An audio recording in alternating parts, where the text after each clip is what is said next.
துலா லக்னம், சனி நீச்சம். இங்கே இயல்பாகவே சனி சூட்சும வலையை அடைந்து விடுகிறார். ஏன்னா 7ல் தான் அவர் நீச்சம். துலா லக்னத்திற்கு மட்டும்தான் அவர் 7ல் நீச்சத்தை அடைவார். அவர் ராஜயோகாதிபதி. 7ல் நீச்சம் அடைந்தாலும் கூட அங்கே திக்பலத்தை அடைகிறார். அதாவது ரிஷப லக்னம் சனி உச்சம் அடைந்தால்தான் யோகம். சூட்சும வலு என்கின்ற ஒரு தத்துவம், ஒரு கோட்பாடு, எந்த இடத்துல இதை நீங்கள் தெளிவாக புரிஞ்சுக்கணுன்றதுக்காக சொல்கிறேன். ரிஷப லக்னத்திற்கு சகலத்தையும் கொடுக்கக்கூடிய முதல் நிலை யோகர் சனி. அவர் ஏன் கேந்திர கோணங்களில் உச்சத்தை அடையலை? அவர் 6ஆம் இடத்தில் தான் உச்சத்தை அடைகிறார்.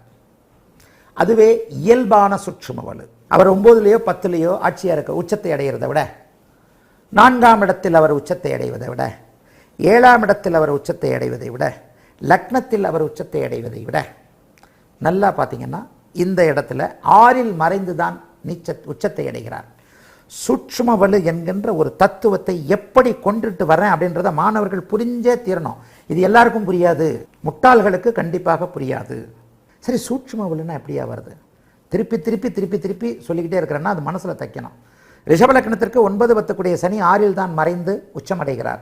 ஆகவே 6ல் மறைந்து அவர் உச்சமடைவது நல்ல நிலைமை என்றால், துலாம் லக்னத்திற்கு அங்கே 6ல் மறைஞ்சிட்டார்ல, அப்போ என்ன அர்த்தம்? சனி யோகாதிபதியாக வந்தாலும் கூட கேந்திர கோணங்களில் உச்சத்தை அடையக்கூடாது என்று அர்த்தம். செவ்வாயும் அப்படித்தான். சிம்ம லக்னத்திற்கு அவர் 6ல் மறைந்த உச்சம்.